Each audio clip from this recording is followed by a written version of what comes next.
അപ്പോൾ ഇന്ന് അമൃതം പൊടി വെച്ചിട്ട് 2-3 പലഹാരങ്ങളാണ് കാണിക്കുന്നത്. കുട്ടികൾക്ക് വളരെ ഇഷ്ടപ്പെടും കേട്ടോ അതൊക്കെ ഉണ്ടാക്കി കൊടുത്താൽ. അപ്പോൾ അതാ ഇവിടെ ഒരു പാക്കറ്റ് അമൃതം പൊടി എടുത്ത് നല്ലോണം ചൂടാക്കി വെച്ചിട്ടുണ്ട് കേട്ടോ. നല്ലോണം ചൂടാക്കി വെച്ചിട്ടുള്ളത്. ഇത് ചൂടാക്കിയില്ലെങ്കിൽ എന്താണെന്നറിയോ, അതിൻ്റെ ഉള്ളിൽ ഉച്ചകളൊക്കെ വന്നിട്ട് പെട്ടെന്ന് കേടായിപ്പോവും. വെറുതെ കിട്ടുന്നതെന്ന് വെച്ചിട്ട് ഇത് നമ്മളവിടെ വെക്കും. പക്ഷെ അത് കുറച്ച് ദിവസം കഴിയുമ്പോഴേക്കും അതിൻ്റെ വ്യത്യാസങ്ങൾ അറിയാം കേട്ടോ. അപ്പോൾ കിട്ടുമ്പോഴേക്കും നമ്മളതൊന്ന് ചൂടാക്കിയിട്ട് ചൂടാറിയതിന് ശേഷം ഒരു ടിന്നിലിട്ട് വെച്ചാൽ നമുക്ക് എപ്പോഴെങ്കിലും ആവശ്യത്തിനൊക്കെ എടുക്കാമല്ലോ. അങ്ങനെ ഫ്രിഡ്ജിലേക്ക് കയറ്റി വയ്ക്കും. അപ്പോൾ ആദ്യം തന്നെ എന്തുണ്ടാക്കാൻ നോക്കാം. അപ്പോൾ ആദ്യം തന്നെ പേട ഉണ്ടാക്കട്ടെ. ഒറിജിനൽ പേടയല്ല, എന്നാലും ഇതുകൊണ്ട് പേട ഉണ്ടാക്കിയാൽ നല്ല ടേസ്റ്റാണ് കേട്ടോ. അപ്പോൾ പേട ഉണ്ടാക്കാനായിട്ട് എന്താ വേണ്ടതെന്ന് നോക്കാം. ആദ്യം തന്നെ കുറച്ച് നെയ്യ് ഒഴിച്ചു കൊടുക്കാം. ഇതിലേക്ക് 1 കപ്പ് ചെറിയൊരു കപ്പ് പൊടി, ചൂടാക്കി പൊടി തന്നെയാണ് കേട്ടോ, ഇതിലേക്ക് ഇട്ട് കൊടുക്കാം. ഇത് നല്ലോണം ഒന്ന് മിക്സാക്കി എല്ലാം കൂടിയിട്ട് നമ്മൾ വറുത്ത് വയ്ക്കുമ്പോഴേ പെട്ടെന്ന് വറുത്ത് കറക്റ്റായിട്ട് കിട്ടില്ല. കുറച്ചായിട്ട് ഇതുപോലെ മറ്റേ ചൂടാക്കി വെച്ചതാണ് കേട്ടോ, നല്ലോണം പ്രാണികൾ വരാണ്ടിരിക്കാൻ. ഇത് നമ്മൾ നല്ലോണം ഒന്ന് റോസ്റ്റ് ചെയ്തെടുക്കാം. നല്ലൊരു മണം വരുന്നത് കേട്ടോ, കരിയരുത്.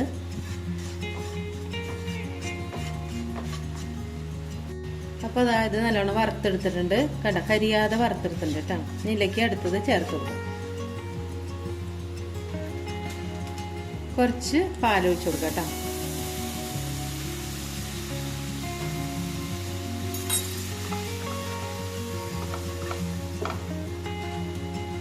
കുറച്ചും കൂടി വേണ്ടി വരും.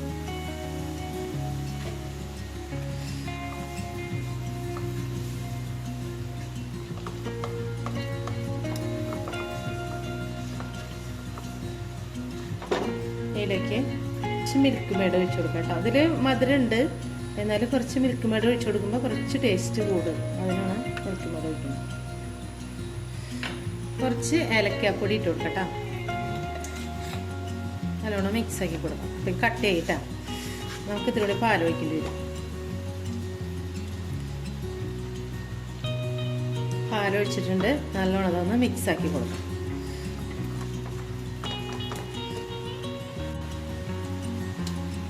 അപ്പോൾ ഇതാ നല്ലോണം മിക്സ് ആക്കിയിട്ടുണ്ട് കണ്ട. കുറച്ച് കട്ടകളുണ്ടായിരുന്നു, അതൊക്കെ ഒന്ന് ഉടച്ചു കൊടുത്തിട്ടുണ്ട്.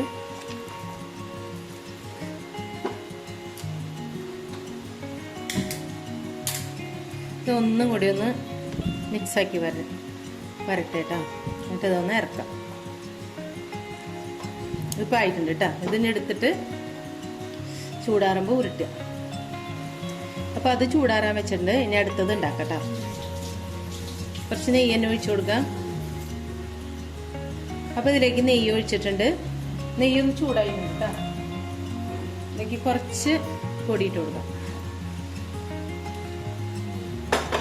നല്ലോണം ഇതൊന്ന് കറുത്തെടുക്കാം കേട്ടോ. നല്ല മണം വരണം, കരിയാനും പാടില്ല കേട്ടോ.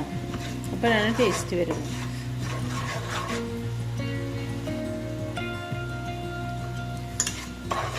അപ്പം ഇത് ആയിട്ടുണ്ട് കേട്ടോ. നല്ലൊരു മണം വരുമ്പോൾ ഇറക്കാം. അപ്പം അത് ആ മൂത്ത് നല്ല മണമൊക്കെ വരുന്നുണ്ട്. ഈ പെരും മഴയത്തുണ്ടല്ലോ ഇതുപോലെ പൊടികളൊക്കെ ഇരിക്കുന്നുണ്ടെങ്കിൽ ഒക്കെ ചെയ്യുക. അപ്പം നമുക്ക് വിശപ്പ് മാറും, കുട്ടികൾക്ക് കൊടുക്കാനും നല്ലതാണ് കണ്ടോ. നല്ല വറുത്തിട്ടുണ്ട്. ഇതിലേക്ക് ശർക്കര ഉരുക്കിയത് ഒഴിച്ചു കൊടുക്കാം കേട്ടോ. ഇതിന് മധുരം ഉണ്ട്, പൊടിക്ക് മധുരം ഉണ്ടെങ്കിലും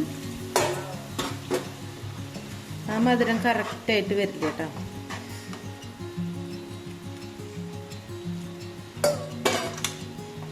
നല്ലോണം ഇതൊന്ന് മിക്സാക്കി കൊടുക്കാം. പൊടിയിൽ ചെറുതായിട്ട് മധുരം ഉള്ളൂ കേട്ടോ, വല്ലാതെ മധുരമൊന്നുമില്ല. ഇതല്ലാതെ ഒന്ന് ശർക്കരയിൽ ഇതിലേക്ക് കുറച്ച് നാളികേരം ഇട്ട് കൊടുക്കാം. ഇതിനി എല്ലാം കൂടി നല്ലോണം മിക്സാക്കി കുറച്ച് വെള്ളം പോലെയൊക്കെ ഇട്ട് ഇത് ആവിയിൽ വേവിച്ചാലും മതി കേട്ടോ. ഞാനിപ്പോൾ ഇതെങ്ങനെയാണ് ചെയ്യണത്. നാളികേരം ഇട്ടെടുത്തിട്ടുണ്ട്, പഴം ഇട്ടെടുത്തിട്ടുണ്ട്. ഇതിലേക്ക് ഏലക്കായും പഞ്ചസാരയും കൂടി പൊടിച്ചിട്ട് ഇതുപോലെ വെച്ചിട്ടുണ്ടെങ്കിൽ ഇതുപോലെ എടുക്കാം കേട്ടോ. ഇത് ഫ്രിഡ്ജിലോട്ട് വെക്കണം, പുറത്ത് വെച്ചാൽ അത് പെട്ടെന്ന് കേടാവും. ഇതൊന്ന് മിക്സാക്കി കൊടുക്കാം. ഇതിലേക്ക് കുറച്ച് സ്വാദ് നല്ല രുചി കിട്ടാനായിട്ട് കുറച്ച് മിൽക്ക് മേഡ് ഒഴിച്ച് കൊടുക്കാം കേട്ടോ. പിള്ളേർക്കൊക്കെ മിൽക്ക് മേഡൊക്കെ ഇഷ്ടമാണല്ലോ. ആരെങ്കിലൊക്കെ ഇങ്ങനത്തെ പൊടിയും കിട്ടും, ആരെങ്കിലൊക്കെ തരികയാണെങ്കിലേ പൊടിയൊക്കെ മിക്കവരും കുട്ടികളുടെ വീട്ടിലൊക്കെ കുറേ ഉണ്ടാവും. അപ്പോൾ ആരെങ്കിലൊക്കെ തരികയാണെങ്കിൽ നമ്മളിപ്പോൾ അരിപ്പൊടിയൊക്കെ വറുത്തൊക്കെ വെച്ചിട്ടുണ്ടാവില്ല, ആ പൊടിയൊക്കെ അവിടെ വെച്ചിട്ട് ഈ പൊടി കൊണ്ടൊക്കെ ഓരോന്നും ഉണ്ടാക്കി കൊടുക്കുക പിള്ളേർക്ക്. അപ്പോൾ ഈ മഴയത്തൊക്കെ ഒരു കട്ടൻ ചായയും കൂടി ഉണ്ടെങ്കിൽ കഴിക്കാൻ നല്ല ടേസ്റ്റ് ഉണ്ടാക്കാം. നല്ലോണം ഇതൊന്ന് മിക്സാക്കി കൊടുക്കാം. ഞാൻ 2 ദിവസം മുന്നേ ഇട്ടെന്ന് വിചാരിച്ചതാണ് കേട്ടത്. അപ്പോൾ എനിക്ക് 2 ദിവസമായിട്ട് ഭയങ്കര തലവേദന, ഒന്നും ചെയ്യാൻ പറ്റുന്നുണ്ടായിരുന്നു. ഇപ്പോൾ ഇന്നാണ് ഒന്ന് ഉഷാറായിട്ട് നല്ലോണം ഇതൊന്ന് ഉടച്ച് മിക്സാക്കി കൊടുക്കാം. ഇതിനി ആവിയിൽ വേവിച്ചാലും മതി കേട്ടോ. ഇത് കുറച്ച് ലൂസാക്കി എടുത്തിട്ട് അപ്പോഴും അടിപൊളി ടേസ്റ്റ് തന്നെയാണ് കേട്ടോ. ഇത് ഭയങ്കര ടേസ്റ്റ് കേട്ടോ കാണാൻ. ഇതിലേക്ക് ഒരു കാര്യം മറന്നു കേട്ടോ, കപ്പലണ്ടി പൊടിച്ചത് ഇട്ട് കൊടുക്കാം. അത് ഉണ്ടെങ്കിൽ ഇട്ട് കൊടുത്താൽ മതി. പഴം ഉണ്ടെങ്കിൽ പഴം, നാളികേരം മാത്രം മതി കേട്ടോ. കപ്പലണ്ടി ഇവിടെ ഉള്ള കാരണം ഞാനത് ഇട്ടുമെന്ന് മാത്രം. കടിക്കുമ്പോൾ നല്ല ടേസ്റ്റ് ഉണ്ടാവും. മിക്സ് ആക്കാനാണ് ബുദ്ധിമുട്ട് കേട്ടോ.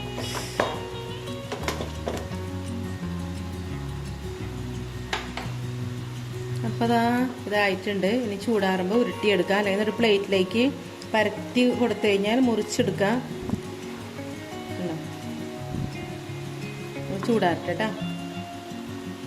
അപ്പോൾ പ്ലേറ്റിലേക്ക് വെച്ചിട്ടുണ്ട് കേട്ടോ. നമുക്ക് ഉരുട്ടാൻ പറ്റിയിരുന്നില്ല കണ്ടോ. ഇനി ഇത് ഇവിടെ വെച്ചിട്ട് നല്ലോണം ഒന്ന് പരത്തി കൊടുക്കാം കേട്ടോ, നല്ല ഭംഗിയിൽ. കൈമ ഇത്തിരി ഉട്ടുണ്ട്, അത് കാരണം. അല്ലെങ്കിൽ ഇത് നല്ലോണം കലക്കിയെടുത്തിട്ട് ആവിയിൽ വേവിച്ചാലും മതി. ഞാനിപ്പോൾ പെട്ടെന്ന് കഴിയില്ലോ എന്ന് വിചാരിച്ചിട്ട് കേട്ടോ പരത്തിയെടുക്കാം. അപ്പോൾ കണ്ടോ, ഇത് ആവിയിൽ വേവിച്ചിട്ട് ഇതുപോലെ എടുത്താലും മതി. ഞാനിപ്പോൾ ഇതെങ്ങനെയാണ് കേട്ടോ ചെയ്തേക്കുന്നത്. ഇതിന് തണുത്തതിന് ശേഷമാണ് ഇത് മുറിച്ചെടുക്കാൻ പറ്റുള്ളൂ. ഇത് നമ്മൾ മുന്നേ ഉണ്ടാക്കിയതാണ് കേട്ടോ. ഇത് പേടയാണ്, ശരിക്കും അമൃതം പൊടി കൊണ്ട് ഉണ്ടാക്കിയതാണ്. പക്ഷെ നല്ല ടേസ്റ്റ് ഉണ്ട് കേട്ടോ കഴിക്കാനായിട്ട്. കണ്ടോ, ഇതൊന്നും തണുക്കണം. ഇത് വേറെ ടേസ്റ്റ് ഉണ്ട്, ഇതിൻ്റെ ടേസ്റ്റ് അല്ല അത്. ഇത് മിൽക്ക് മെയ്ഡ് മാത്രമാണല്ലോ വെച്ചിരുന്നത്. കണ്ടോ, സൂപ്പറാണ് കേട്ടോ. പിള്ളേരൊക്കെ കൊടുത്തു കഴിഞ്ഞാൽ പെട്ടെന്ന് പ്ലേറ്റ് കാലിയാക്കും. അപ്പോൾ പൊടികളൊക്കെ കളയാതെ ഇതുപോലെ ഈ മഴയത്ത്, ഈ പെരും മഴയത്ത് നമ്മൾ എപ്പോഴും വിശപ്പാണ് പിള്ളേർക്ക്. അപ്പോൾ ഇതുപോലെ ഉണ്ടാക്കി കൊടുക്കാം കേട്ടോ. അപ്പോൾ പുതിയ വീഡിയോയുമായിട്ട് വീണ്ടും വരാം.